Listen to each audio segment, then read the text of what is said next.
Pertama, kalian siapkan tahu, tepung terigu, tepung tapioka, masako, garam, penyedap rasa, bawang putih. Kemudian iris tahu menjadi tipis sesuai kemauan kalian.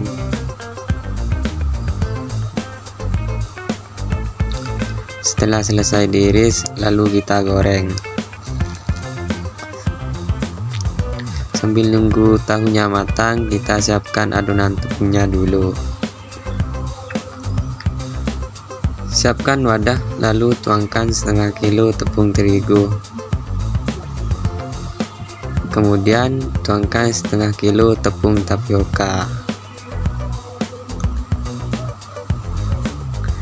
Lalu tuangkan 1 saset masako. Kemudian aduk semuanya hingga tercampur.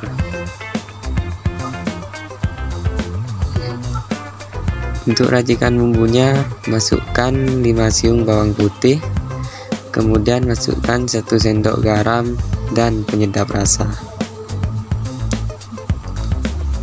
Lalu ulek sampai menjadi halus.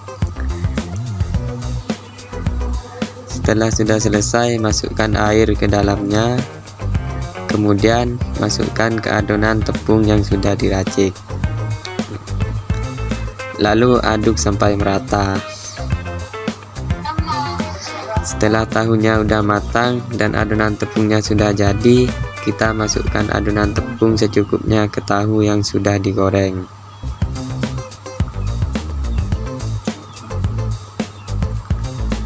Setelah semua tahu sudah dikasih adonan tepung, kita kukus sampai matang.